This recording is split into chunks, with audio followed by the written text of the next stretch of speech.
로마서 8장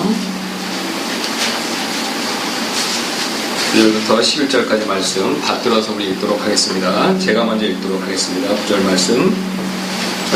그러나 너희 안에 하나님의 영께서 거하시면 너희가 육신 안에 있지 아니하고 성령 안에 있나니 이제 어떤 의 영이 없으면 그는 그분의 사람이 아니니라.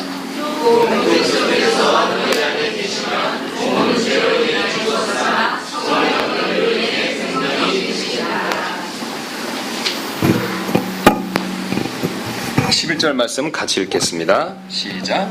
그러나 만일 예수님을 죽은 자들로부터 일으키신 분의 영께서 너희 안에 거하시면 그리스도를 죽은 자들로부터 일으키신 분께서 너희 안에 거하시는 자신의 영을 통해 너희의 죽을 몸도 살리시리라. 아멘. 제가 잠깐 기도하겠습니다. 좋으신 주님 감사를 드립니다. 저희를 사랑해 주시고 또 은혜를 베풀어 주셔서 오늘 이 시간까지 선하게 인도해 주신 것 다시 한번 감사를 드립니다.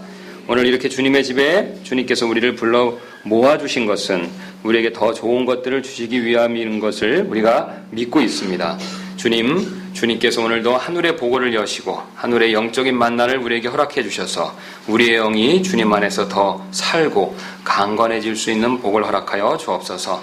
우리가 주님 앞에 이것을 감히 아뢰 수 있는 것은 우리를 위해 죽으시고 부활하신 오직 예수 그리스도의 보혈과 의의 공로에 힘입어 이렇게 우리가 간구하고 아뢰 수 있는 것을 우리가 믿사오니 주님께서 다른 것 보지 마시고 우리 안에 계신 그리스도의 의에 힘입어서 우리의 모든 간구하는 것들을 주님께서 들어 주옵소서. 하늘의 은혜를 사모하고 하늘의 만나를 우리에게 주셔서 우리가 주님을 더 알 수 있고 주님을 누리는 큰 복들을 허락하여 주옵소서. 주의 성령께서 특별히 이 부족한 사람을 사용해 주시기를 원합니다. 주님이 도와주시면 주의 말씀을 온전하게 선포하고 전달하는 일을 잘 감당할 수 있을 줄로 믿습니다. 주의 성령께서 저를 사용해 주셔서 우리 성도분들에게 오늘 이 말씀이 복이 될 수 있도록 성령께서 함께하여 주옵소서. 원수막이 우리의 마음과 생각 훔쳐가지 않도록 성령께서 지켜주시고 오직 하나님의 말씀에 마음과 뜻과 귀를 기울일 수 있도록 도와주옵소서. 감사드리며 모든 말씀 예수님의 존귀하신 이름으로 기도드렸습니다. 아멘. 한 절에서 불공을 드리던 동자승이 주지승에게 다음과 같이 말했습니다. 주지스님, 부처님이 어느 나라 사람인 줄 제가 이제 확실히 알았습니다. 그러자 주지스님이 기특하다는 듯이 물었습니다. 그래, 어느 나라 사람이더냐? 중국 사람입니다. 동자승이 자신있게 대답했습니다. 그러자 주지승이 한숨을 쉬고는 말을 이었습니다. 중국이 아니라 인도인 것 같은데. 그러자 동자승이 반박을 했습니다. 아니에요. 분명히 중국 사람 맞아요. 주지승도 목소리를 높여서 대답을 했습니다. 아니다. 인도 사람이 맞느니라.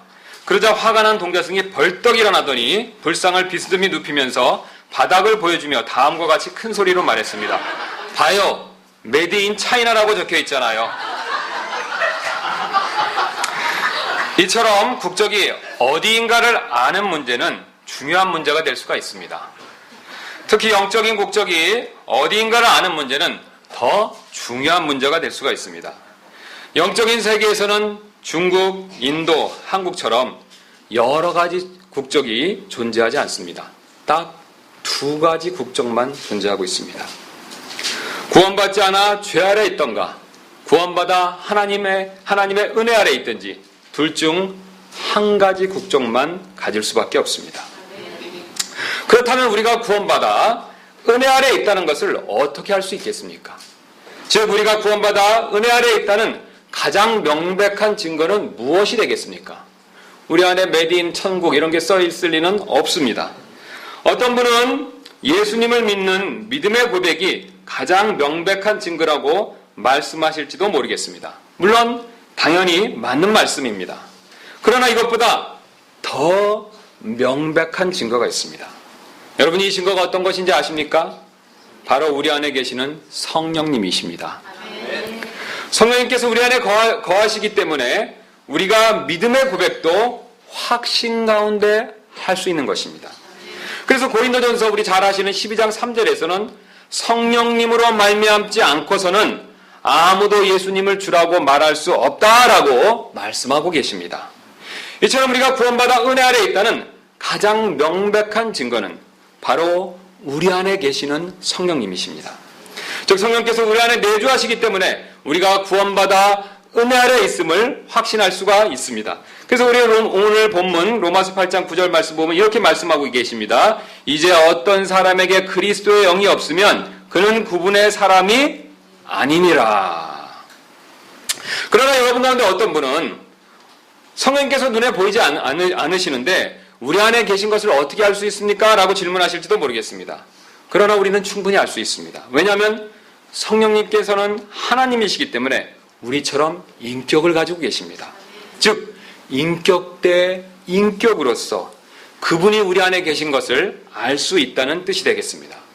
비록 우리가 그분을 눈으로 볼 수는 없지만 하나님의 말씀으로 말씀하시는 그분의 음성을 들을 수가 있습니다.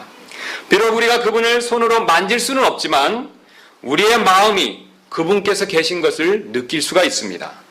이처럼 성령 하나님께서는 우리 안에 내주하시면서 우리에게 구원의 확신을 주고 계십니다. 그러나 성령께서 우리 안에 거하시는 이유는 이것만이 전부는 아닙니다. 또 다른 이유들이 있습니다. 오늘 본문은 이러한 또 다른 이유들에 대해서 우리에게 지금 말씀해주고 계십니다. 만약 오늘 우리가 성령께서 우리 안에 거하시는 또 다른 이유들을 안다면 우리는 성령님을 더욱더 의지하고 그분의 도움을 더 잘 간구할 수 있게 될 것입니다. 그러면 오늘 제 설교의 목적은 성령님의 내주하심에 대한 이유들을 오늘 본문 말씀을 통해서 보다 자세히 살펴보는 데 있습니다. 그리고 이를 통해 저와 여러분이 성령님을 더욱 의지하며 그분의 도움을 더 구하는 데 있습니다. 그렇다면 오늘 본문은 성령의 내주하심에 대해서 어떤 이유들을 말씀하고 계시겠습니까? 크게 세 가지 이유를 말씀하고 있습니다. 이 세 가지를 순서대로 한번 살펴보도록 하겠습니다. 오늘 본문이 말씀하시는 성령님의 내주하심에 대한 첫 번째 이유는 바로 성령께서는 우리의 죄를 다스리시기 위해서 우리 안에 거하신다는 것이 되겠습니다. 즉 우리의 죄를 통제하시기 위해서 우리 안에 거하신다는 뜻이 되겠습니다. 부모는 자녀에게 뭔가를 물려줍니다. 특별히 우리가 어떤 재산이나 물건이 아니라 그 부모가 가진 재능이나 특징 같은 것을 물려주는 경우가 있습니다. 이것을 우리가 보통 무엇이라고 부르죠? 유전이라고 부르죠. 좀 어려운 말로 유전이라고 부를 수가 있습니다. 실제로 국내 연구진이 우리 몸에 49가지의 특질이 얼마나 유전되는가를 조사해 본 적이 있는데 조사해 본 결과 키의 유전력이 32%로 가장 높았고 혈압은 25%, 몸무게는 16%, 간 기능은 10%가 유전의 영향을 받는 것으로 나타났다고 합니다. 그래서 한 예로 전 씨름 선수이며 현재 유명한 방송인인 강호동 씨 아들 강시우는 이제 겨우 5살인데 한 끼에 밥을 3그릇 먹고 발 사이즈가 250mm나 된다고 강호동 씨가 자랑한 적이 있습니다. 여러분 어떻습니까? 부전? 자전이 있죠. 아버지가 튼튼하니까 어떻습니까? 아들도 튼튼한 거죠. 5살이 밥 3그릇을 먹는다고 합니다. 이처럼 부모는 자녀에게 어떠한 특징을 물려준다는 것을 우리가 이미 익히 잘 알고 있습니다. 이 원리는 영적 세계에서도 마찬가지입니다. 그래서 모든 인류의 아버지인 아담은 안타깝게도 죄성을 우리에게 물려주었습니다. 아담은 범죄한 순간 마귀의 자녀가 되었고 마귀의 형상인 죄성을 우리 모두에게 물려주었습니다. 그러나 우리가 구원받게 되면 우리의 아버지이신 하나님께서는 성령을 물려주십니다. 즉 성령을 선물로 주시는 것입니다. 그래서 우리 오늘 로마서 8장 9절 말씀 보도록 하겠습니다. 그리스도의 영이 없으면 그는 그분의 사람이 아니니라. 무슨 뜻입니까? 그리스도인은요 반드시 그 안에 무엇이 있다는 뜻이 되겠습니까? 그리스도의 영, 곧 성령이 있다는 뜻이죠. 그래서 우리가 구원받으면 우리의 아버지이신 하나님께서는 성령을 우리에게 물려주십니다. 성령을 우리에게 선물로 주시는 것입니다. 그렇다면 왜 성령을 주시겠습니까? 여러 가지 이유가 있지만 가장 중요한 이유는 바로 제가 조금 전에 말씀드린 대로 아담으로부터 물려받은 죄성 때문에 그랬습니다. 즉 지금 우리가 가지고 있는 죄성을 다스리게 해주시기 위해서 성령을 주신 것입니다. 그러나 죄의 힘은 너무나도 강해서 사실 우리의 스스로의 힘으로는 이 죄를 다스릴 수가 없습니다. 여러분 그렇죠? 여러분 안에 죄성이 있는 것을 여러분은 인정하실 수밖에 없습니다. 그런데 이 죄성을 다스리는 일은 결코 쉽지 않다는 것을 우리 자신은 너무나도 잘 알고 있습니다. 특히 죄는 속이는 힘이 대단하다는 것을 우리는 이미 익히 잘 알고 있습니다. 그래서 구원받지 않은 사람은 죄가 자신 안에 있는 것조차도 전혀 모르고 있습니다. IQ가 아무리 높아도 모를 수밖에 없습니다. 세계에서 IQ가 공식적으로 가장 높은 사람은 영국의 유명한 물리학자인 스티븐 호킹 박사라고 합니다. 그는 공식적으로 IQ 검사에서 제일 높은 점수를 얻었는데 무려 238점이라고 합니다. 우리가 보통 100점만 넘어도 머리가 좋다, 120, 130만 넘어도 수제다 이런 소리를 듣죠. 이 사람은 무려 238점이었습니다. 하지만 그는 그 좋은 머리로 여러 가지 과학 법칙은 발견했어도 자신 안에 있는 죄의 법을 발견했다라고 고백한 적이 한 번도 없습니다. 그는 안타깝게도 하나님이 없다고 부정한 사람이었습니다. 여러분, IQ가 아무리 좋아도 자신 안에 있는 죄의 법을 발견할 수가 없습니다. 아무리 도덕적으로 훌륭해도 자신 안에 죄의 존재를 모를 수밖에 없습니다. 세계의 4대 성인 가운데 하나인 공자 소크라테스 석가도 자신 안에 죄가 있다는 것을 전혀 깨닫지 못하고 죽었습니다. 소크라테스는 너 자신을 알라라고 말을 했지 너 자신 안에 있는 죄를 알라고 말한 적이 한 번도 없습니다. 여러분 그렇죠? 너 자신을 알라. 자기 자신을 살피는 것에 대해서는 얘기했지만 자신 안에 있는 죄에 대해서는 전혀 알지를 못했습니다. 공자도 마음 안에 있는 도덕심인 인을 강조했지만 마음 안에 있는 죄에 대해서는 전혀 알지를 못했습니다. 마음에 있는 도덕심대로 살면 된다라고 했지만 그 도덕심을 지배하는 죄에 대해서는 공자는 전혀 알지를 못했습니다. 석가도 욕심이 문제인 것은 알았지만 그 욕심을 뒤에서 붙이기는 죄에 대해서는 전혀 알지를 못했습니다. 이처럼 죄는 속이는 힘이 대단하기 때문에 사람들은 자신 안에 죄가 있는지조차 전혀 모르고 있습니다. 게다가 죄는 속이는 힘 못지않게 유혹하는 힘 또한 대단합니다. 그래서 구원받은 사람은 죄가 자신 안에 있다는 걸 알면서도 죄의 유혹에 깜빡 속아 죄를 짓는 경우가 많이 있습니다. 여러분도 죄의 유혹에 깜빡 속아 죄를 지으신 적이 있으시죠? 예, 별로 대답이 없으신 걸 보니까 죄가 유혹하는 것을 알면서도 일부러 속으시나 봅니다. 이처럼 죄의 힘은 강력하기에 성령님의 도움 없이는 죄를 절대로 다스릴 수가 없습니다. 게다가 죄는 우리 안에 있으면서 호시탐탐 기회를 엿보고 있습니다. 그래서 만약 성령님께서 우리를 도와주시기를 원하신다면 항상 내주하실 필요가 있습니다. 그래서 여러분 우리 구약하고 신약에는 차이가 있습니다. 구약에는 성령님이 어떻게 하셨습니까? 항상 내주하시는 것이 아니라 있다가 잠깐 올라가셨다 그러셨죠.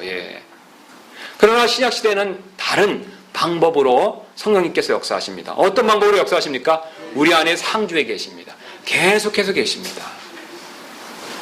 즉 우리 안에 살고 계십니다. 그래서 우리 로마서 8장 9절 말씀 보겠습니다. 다시 한번 8장 9절 말씀 보면 너희 안에 하나님의 영께서 뭐라고 말씀하고 계십니까? 거하시면. 여기서 거하다는 동사는요, 주인으로서 계속해서 살고 있다, 이런 그림, 이런 의미를 가지고 있습니다. 그러면 주인으로서 계속해서 살고 있으면요, 그 집안에 있는 모든 권한은 누가 가지고 있습니까? 집주인이 갖고 있죠. 그렇죠, 여러분? 집안에 집주인이 살고 있으면 그 집안에 있는 모든 권한은 누가 가지고 있습니까? 집주인이 가지고 있죠. 마찬가지로 성령님께서 우리 안에 거하시면, 우리 안에 집의 주인처럼 살고 계시면 내 안에 지배권을 누가 가지고 계신다는 뜻이 되겠습니까? 성령님께서 가지고 계십니다. 그래서 내 안에 거하시는 성령님께서 지배권을 가지시고 내 안에 있는 죄를 다스린다라고 말씀하고 계십니다. 성령님은 어디 계십니까? 내 안에 있습니다. 죄도 어디에 있습니까? 내 안에 있습니다. 그 죄를 누가 다스리십니까? 성령님께서 집주인처럼 다스리고 계십니다. 그러므로 우리는 성령님의 편을 들어서 내 안에 있는 죄를 꼼짝 못하게 만들 필요가 반드시 있습니다. 내가 어느 편을 드느냐에 따라서 죄를 꼼짝 못하게 할 수도 있고 반대로 죄의 영향을 받을 수도 있습니다. 자, 지금 내 안에 계신 내 안에 있는 존재가 세 존재가 있죠? 나가 있습니다. 그 다음 또 누가 있습니까? 죄가 있습니다. 그 다음 또 누가 있습니까? 성령님이 있죠. 자, 근데 힘이 센 순서를 보면은 누가 제일 세시죠? 성령님이 가장 세시고요. 그 다음에요, 죄가 있고, 그 다음에 누굽니까? 나 자신이 있죠. 자, 그러면 나 자신이 죄와 싸워서는 어떻습니까? 이길 수가 없습니다. 우리는 분명 죄의 지배를 받지 않고는 있지만 죄의 영향은 여전히 받고 있습니다. 우리 안에 영향을 끼치는 죄는 여전히 강력한 힘을 가지고 있습니다. 그래서 내 힘으로는 내 안에 죄와 싸워서는 결코 이길 수가 없습니다. 하나님께서는 이것을 아시기 때문에 우리 안에 성령님을 거하도록 허락해 주셨습니다. 그래서 내 안에 거하시는 성령님께, 그분께 의지하면 비록 그 죄가, 영향력을 끼치는 그 죄가 나보다는 세지만 성령님보다는 약하기 때문에 성령님의 지배 아래서 그 죄를 다스리고 통제할 수 있다라고 주님께서 말씀하고 계십니다. 우리가 성령님을 따를 때, 우리가 성령님을 의지할 때, 우리가 성령님의 충만함을 받을 때 우리 안에 있는 죄를 성령을 통해서 다스릴 수 있다라고 주님께서 말씀하고 계십니다. 그러므로 우리는 절대로 죄의 편을 들어서는 안 됩니다. 여러분, 우리가 만약에 죄의 편을 들어서는 어떻습니까? 역적질을 하는 것이죠. 왜냐하면 나는 지금 현재 육신 안에 있지 않고 성령 안에 있기 때문에 그렇습니다. 제가 조금 전에 뭐라고 말씀드렸습니까? 자, 지금부터 잘 따라오실 필요가 있는데 성령님이 어디 있다라고 말씀드렸습니까? 내 안에 계시죠. 그런데 오늘 주님께서는 또 다른 사실을 가르쳐주고 계십니다. 이제는 내가 성령 안에 있다라고 말씀하십니다. 어디 한번 보겠습니다. 우리 8장 9절 말씀 보겠습니다. 8장 9절 말씀을 유심히 보실 필요가 있습니다. 그러나 지금 뭐라고 말씀하십니까? 어디 안에요? 너희 안에 하나님의 영께서 거하시면, 첫 번째 사실은 내 안에 누가 거한다라고 말씀하고 계십니까? 성령님이. 저를 보시기 바랍니다. 지금 내 안에 구원받았으면 누가 계시죠? 성령님이. 내 안에 성령님이 계시는 겁니다. 그런데 오늘 주님께서는 두 번째 사실을 가르쳐주고 계십니다. 너희가 육신 안에 있지 않으면 성령 안에 있나니. 이제는 누가 어디 안에 있다라고 말씀하고 있습니까? 내가 또 성령 안에 있는 거죠. 자, 여러분 무슨 말인지 이해가 되십니까? 첫 번째는 어떤 사실을 말씀하셨습니까? 성령이 내 안에 계십니다. 두 번째 사실은요, 내가 성령 안에 있습니다. 이걸 정리하면 이렇게 되겠죠. 자, 나 안에 누가 계십니까? 성령이. 나는 또 어디 있습니까? 성령 안에. 내 안에 성령님이 계시고 내 밖에 누가 계십니까? 성령님이 계시죠. 성령님이 나를 완전히 감싸고 계신 겁니다. 내 안과 밖에 있는 성령님께 의지하면 어떻습니까? 죄로부터 보호받을 수가 있습니다. 죄의 힘이 강하지만 내 안팎으로 계신 성령님께 의지하면 죄의 힘을 이길 수 있다라고 주님께서 가르쳐주고 계십니다. 여러분, 우리는 반드시 이 사실을 믿을 필요가 있습니다. 우리가 이 사실을 믿는다면 우리가 죄와 싸울 때 누구에게 먼저 의지하고 도움을 요청할 수가 있겠습니까? 성령님께. 그래서 성령 안에 있는 우리가 성령을 따를 때 죄를 짓지 않을 수 있다라고 주님께서 우리에게 갈라디아서 5장 16절에서 가르쳐주고 계십니다. 우리 한번 갈라디아서 말씀 통해서 확인해 보도록 하겠습니다. 갈라디아서 5장 16절 되겠습니다.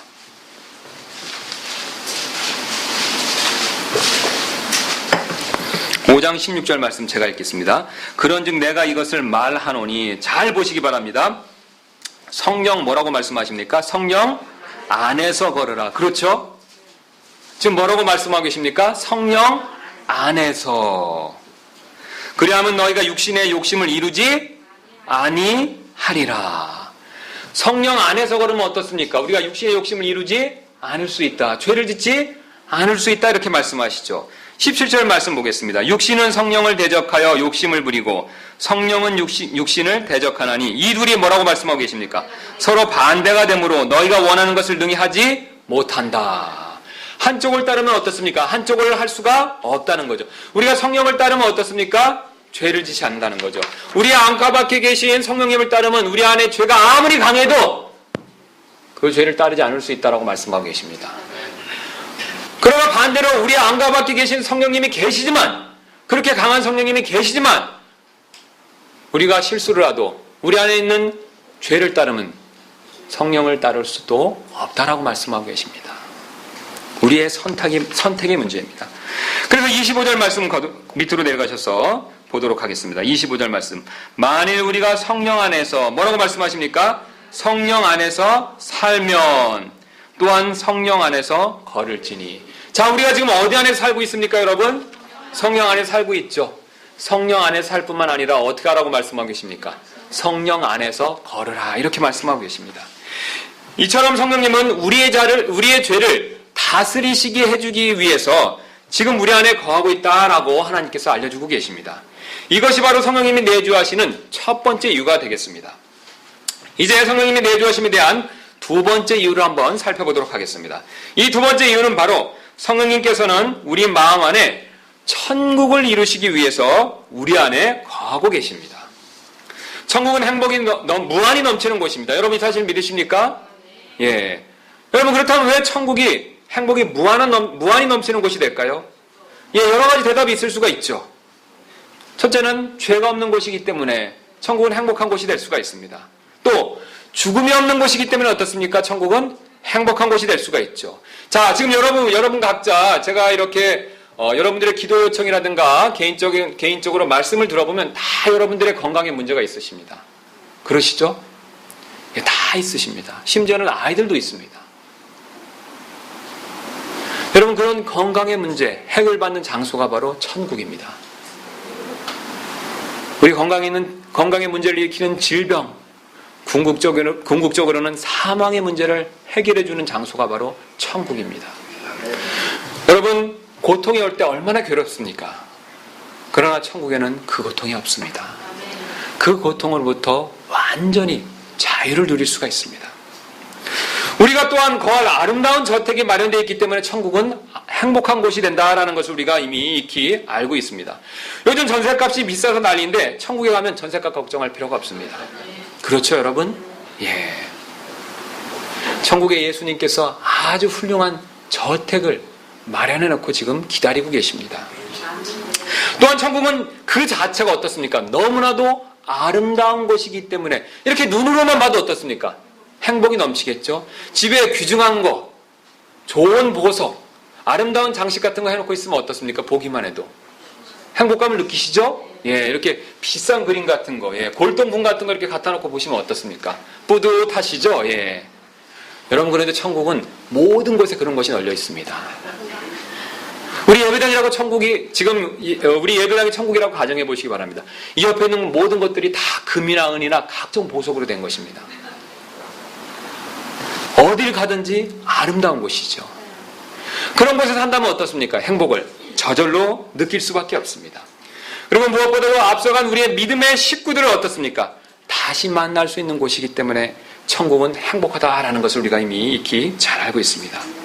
지금까지 말씀드린 이유들로 인해 천국은 분명히 행복이 넘치는 곳입니다. 그러나 지금까지 말씀드린 것보다 더 중요한 이유 때문에 천국은 사실 행복이 넘치는 곳이라고 주님께서 우리에게 알려주고 계십니다. 여러분이 가장 중요한 이유가 무엇인지 아십니까? 예, 바로 하나님이 계시기 때문에 그렇습니다.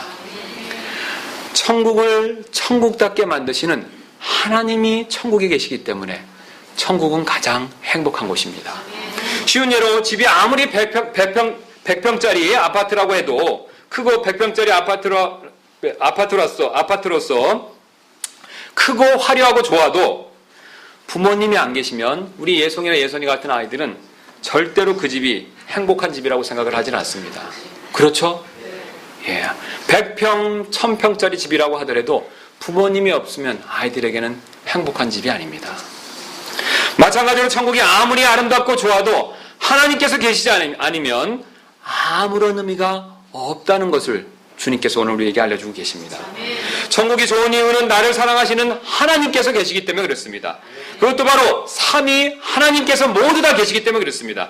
천국에는 나를 사랑하는 하나님 아버지께서 계시고 또 나를 위해 죽으신 예수님께서 계십니다. 또 지금 현재 나를 위로하고 계시는 성령님께서도 계신 곳이 바로 천국입니다. 이 세 분이 계시기 때문에 천국은 행복한 곳입니다. 그런데 이제 이 삼위 하나님께서 놀랍게도 우리 마음 안에 계신다라고 말씀하고 계십니다. 우리 안에 성령님을 통해서 성령님으로 말미암아 아버지 하나님과 아들 하나님께서 함께 거하신다라고 말씀하고 계십니다. 오늘 다시 본문으로 한번 가도록 하겠습니다. 로마서 8장 9절 말씀입니다.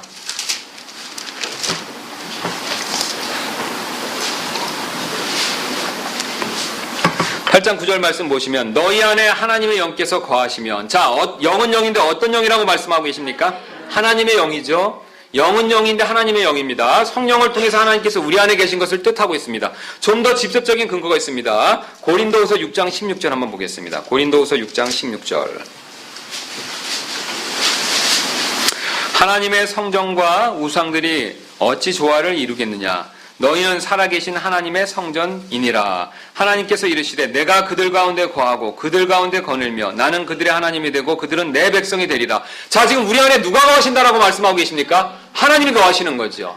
자, 그런데 고린도후서에서는 하나님이 거하신다라고 직접적으로 표현하고 있고, 지금 로마서에서는 뭐라고 표현하고 있습니까? 성령님을 통해서 우리 안에 거하신다 이렇게 표현하고 있죠. 그것은 어떻게 표현하고 있습니까? 하나님의 영이다 이렇게 표현하고 있습니다. 이런 용법이 그 밑에도 또 나와 있습니다. 그 다음에 9절 말씀 보면 어떤 영이 나오냐면 성령 안에 있나니 라고 말씀하시고, 그 다음에 또 어떤 영이 나오고 있습니까? 그리스도의 영이 나오고 있죠. 여러분 찾으셨습니까? 그리스도의 영이라는 뜻은 앞에와 똑같은 의미를 가지고 있습니다. 성령을 통해서 그리스도께서 우리 안에 거하신다는 뜻이 되겠습니다. 지표적인 증거가 10절에 있습니다. 뭐라고 말씀하고 계시냐면 그리스도께서 너희 안에 계시며, 여러분 저를 보시기 바랍니다.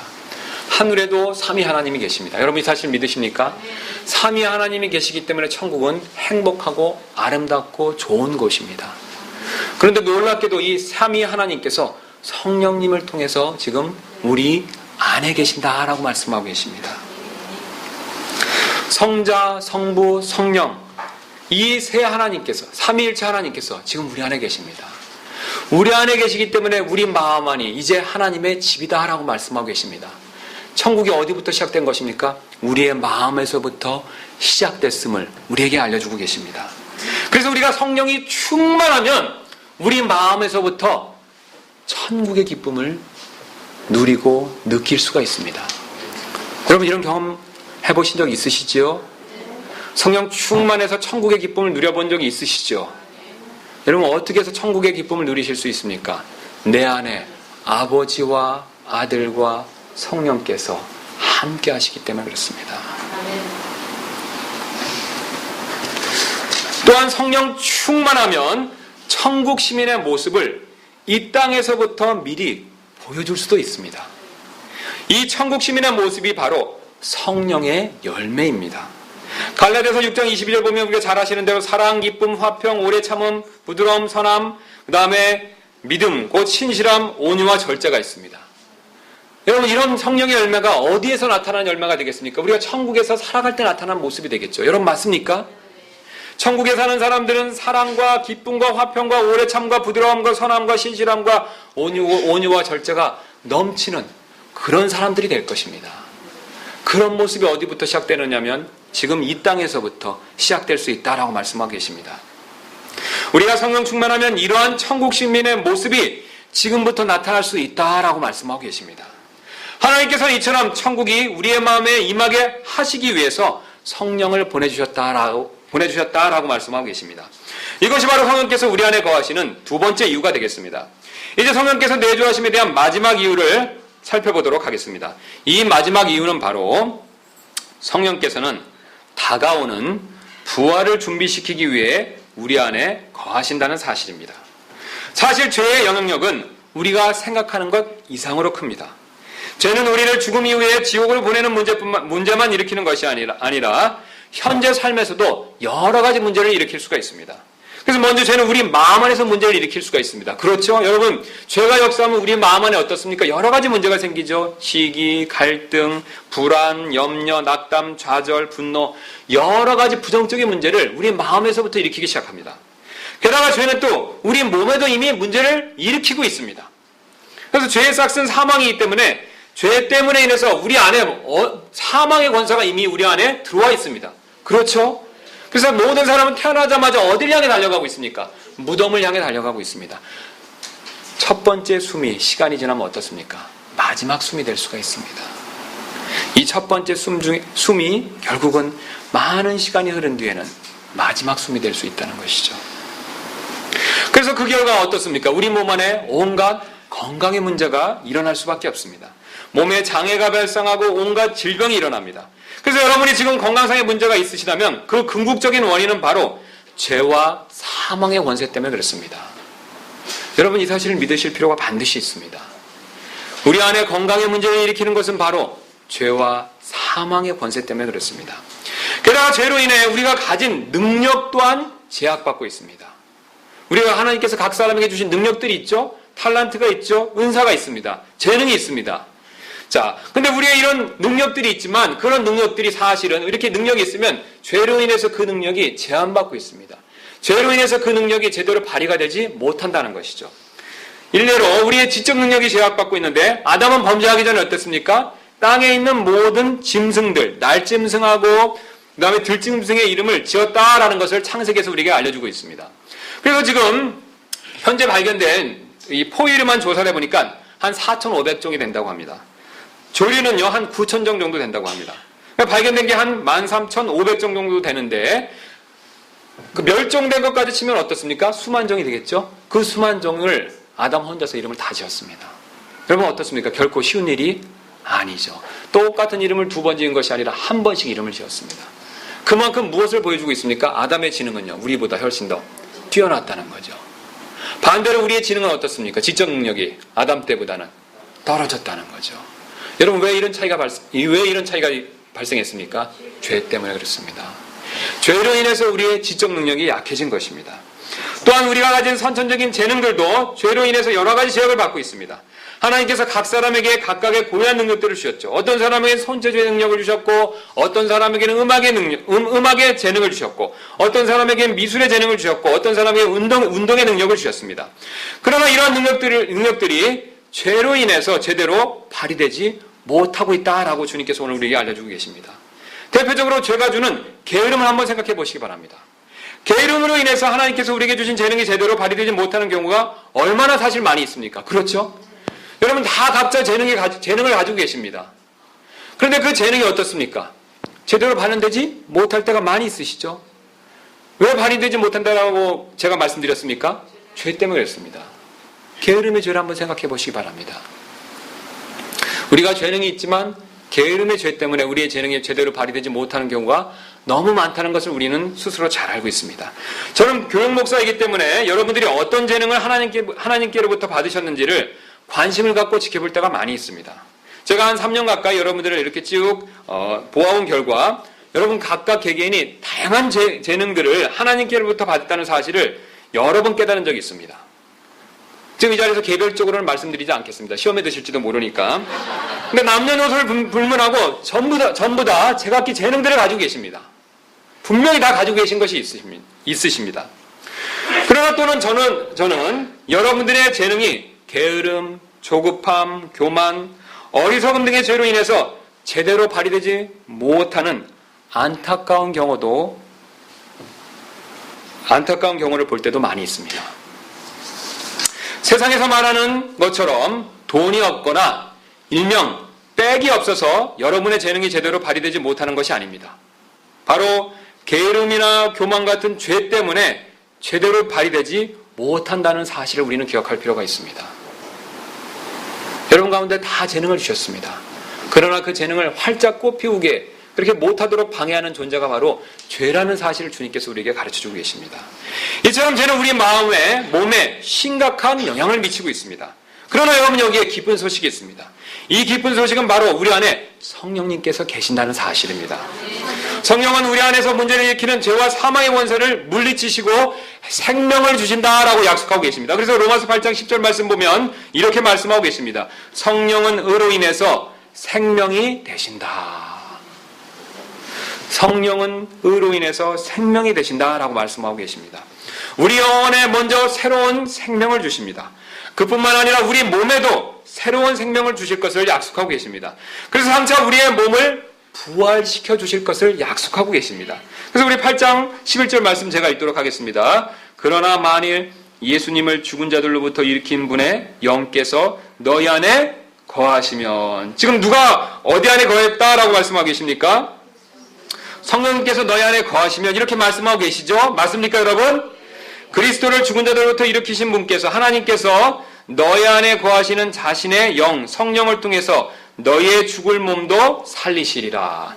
성령에 거하면 우리의 몸을 어떻게 하시겠다라고 약속하고 계십니까? 살리시겠다, 부활시켜 주시겠다라고 약속하고 계십니다.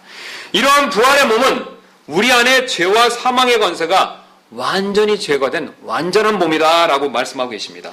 그래서 우리가 부활의 몸을 입게 되면 이 부활의 몸은 어떻습니까? 죄와 사망이 제거되는 어떻습니까? 완전한 몸이 된다라고 말씀하고 계십니다.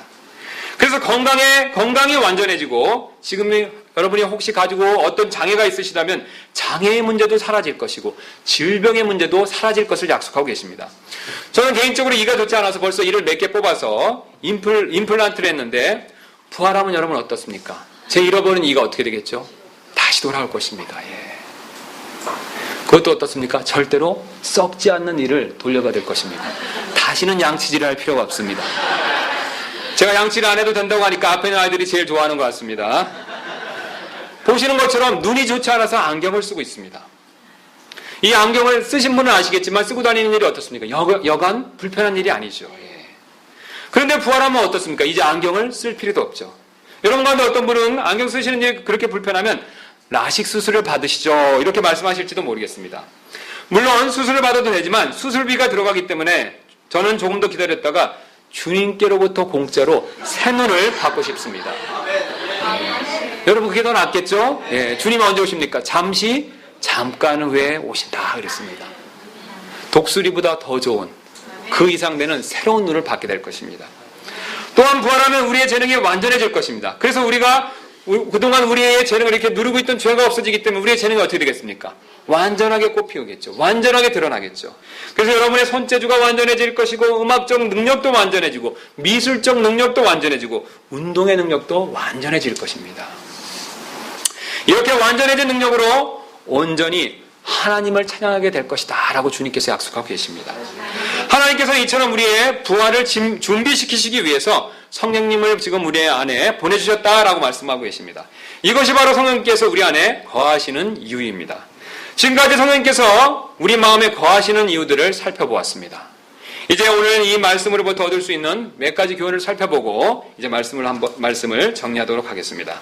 오늘 말씀으로부터 얻을 수 있는 첫 번째 교훈은, 우리는 죄의 지배는 받지 않더라도 죄의 영향을 받을 수 있다는 사실은 반드시 명심할 필요가 있습니다. 여러분 맞습니까? 우리는 지금 죄의 지배 아래 있는 것이 아니라 어디 아래 있습니까? 은혜 아래 있죠. 우리는 죄의 지배를 받는 것이 아니라 은혜 아래 있습니다. 은혜의 지배를 받고 있습니다. 죄 아래 있을 때처럼 죄의 절대적인 지배를 받고 있지는 않습니다.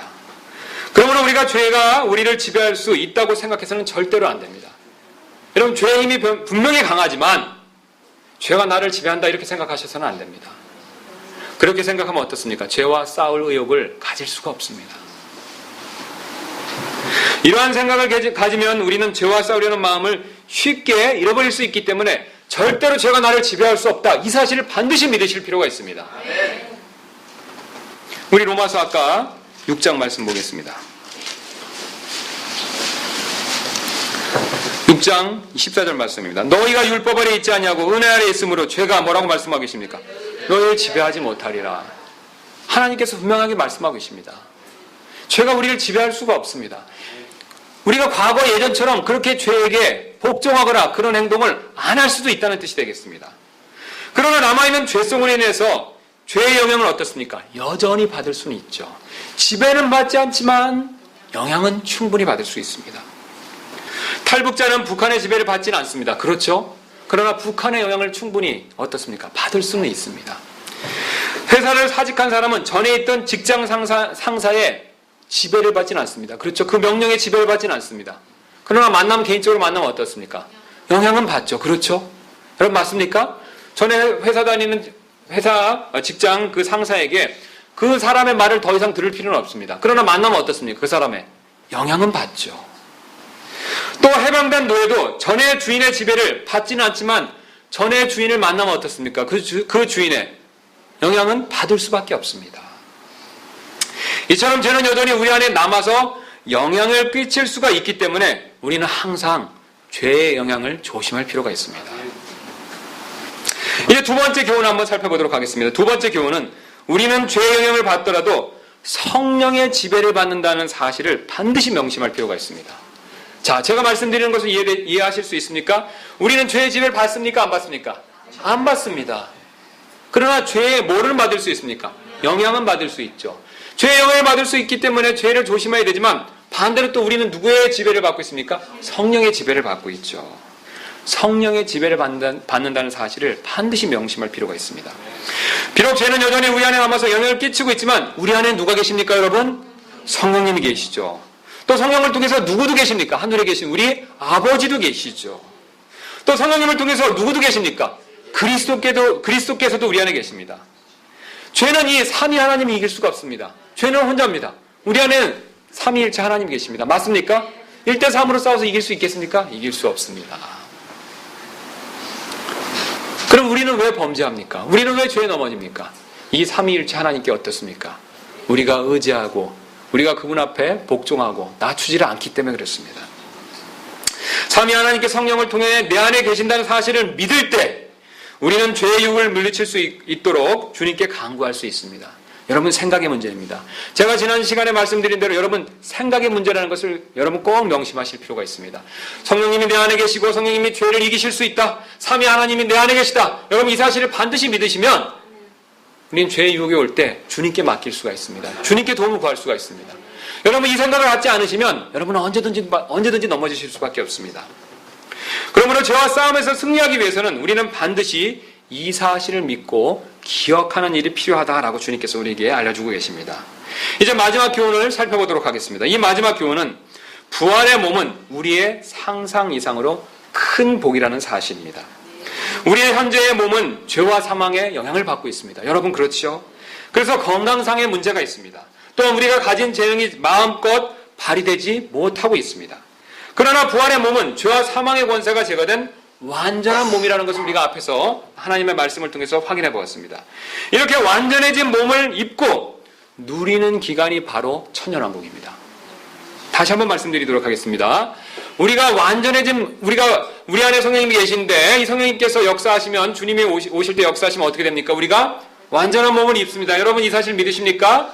이 완전한 몸은 죄와 사망의 권세가 있습니까? 없습니까? 없습니다. 자, 이렇게 완전한 몸을 입고 우리가 최고로 이 완전한 몸을 누리는 기간이 언제냐면 천년왕국 기간입니다. 여러분, 왜 그렇습니까? 지금 이 순간 예수님이 오시면 천사장의 호령나팔 소리로 예수님이 오시면 어떻습니까? 우리가 부활의 몸을 입지요. 그리고 하늘로 올라가지요. 어린 양의 혼인잔치를 치르지요. 그 다음에 주님과 이 땅에 다시 오실 때 우리도 어떡합니까? 같이 오죠. 같이 올 때 우리가 어떤 몸을 입고 있습니까? 부활의 몸을 입고 있죠. 우리가 부활의 완전한 몸을 입고 주님을 찬양하는 일을 하게 될 것입니다. 부활의 몸을 입고 천국에 있는 것이 아니라 부활의 몸을 입고 어떻습니까? 이 땅에 내려오는 것입니다. 내려와서 이 땅에서 주님을 찬양하는 일을 할 것을 주님께서 약속하고 계십니다. 마라나타나 글로리아 찬양대가 연습할 때 1시간만 연습해도 힘듭니다. 그러시죠? 예, 1시간 찬양 연습하는 거 어떻습니까? 결코 쉬운 일이 아니죠. 그리고 2시간 연습하면 쓰러지십니다. 3시간을 연습하면 다음 주부터는 아무도 안 나오실 수가 있습니다. 그러나 부활의 몸을 입은 이후에는 밤새 연습해도 아무런 문제가 없습니다. 우리가 부활의 몸을 입고 어디에 있는다고요? 천년왕국 이 땅에 있습니다. 여러분이 사실 믿으십니까? 이 땅에서 무슨 일을 한다고요? 주님을 찬양하는 일을 할 것입니다. 주님을 찬양하는 일을 하는데 밤새 찬양하는 연습을 해도 절대로 문제가 없습니다. 왜 그렇습니까? 우리는 완전한 몸을 입었기 때문에 그렇습니다. 여러분 가운데 어떤 분은 똑같은 연습을 밤새 계속하니까 지겹지 않을까요? 라고 생각하실지도 모르겠습니다. 절대로 지겹지 않습니다. 왜냐하면 우리의 음악적 재능이 이미 완전해졌기 때문에 연습을 하면 족족 어떻습니까? 실력이 계속 느는 거죠. 예. 그 연습을 하는 대로 실력이 느니까 재미있고 신나겠지요. 그러니까 어떻습니까? 재능이 완벽해진 데다가 연습을 하는 족족 실력이 되니까 재밌고 신나서 더 연습을 더 많이 합니다. 밤새도록 할 수가 있습니다. 그러니까 우리의 실력은 어떻습니까? 재능은 더 늘어나겠죠. 예. 한마디로 완전히 찬양대 신동들이 되는 겁니다.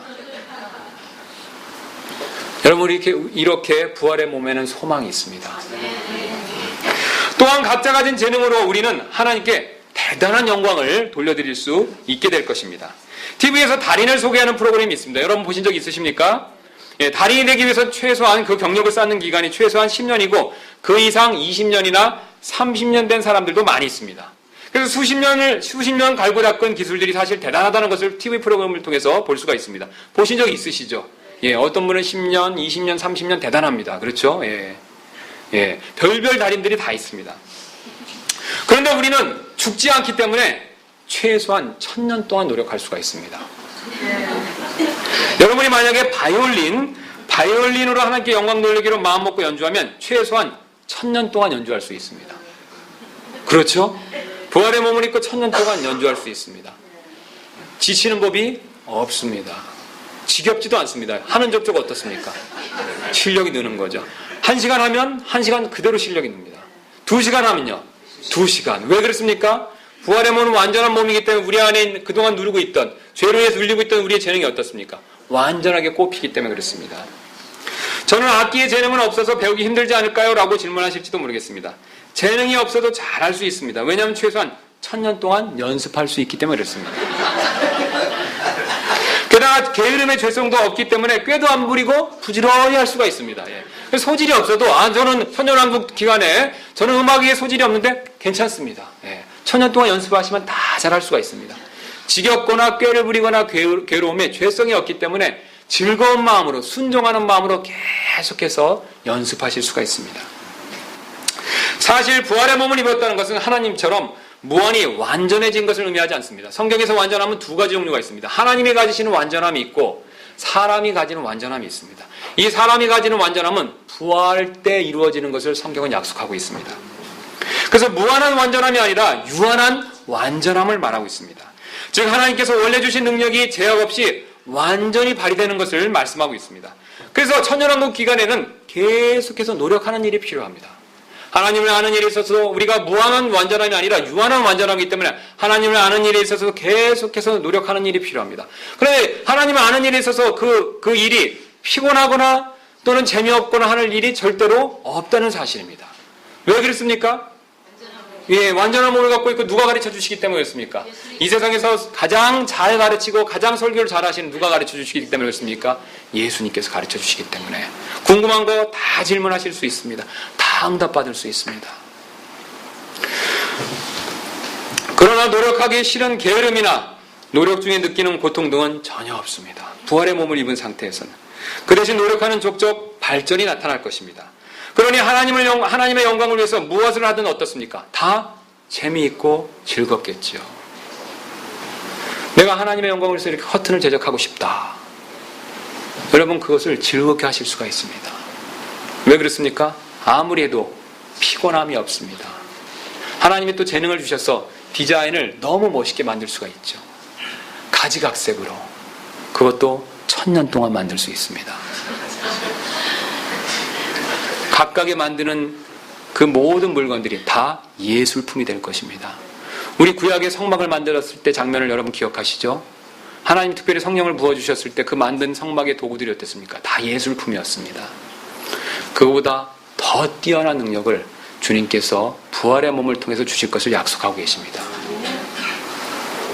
게다가 우리는 다스리는 일을 맡을 것이기 때문에 여러분 가운데 어떤 분은 체육부 장관을 맡으실지도 모르겠습니다. 또 여러분 가운데 어떤 분은 예술부 장관을 맡으실지도 모르겠습니다. 그래서 체육부 장관은 뭐 해야 됩니까? 운동해야 되죠.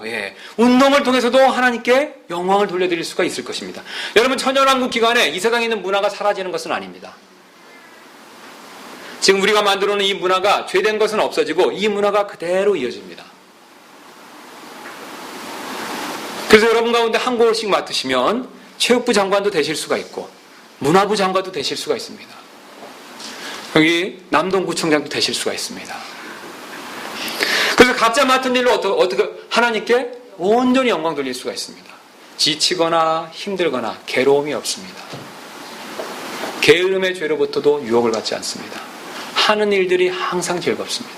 항상 기쁩니다. 그 너무나도 다양하고 놀라운 일들을 해낼 수가 있습니다.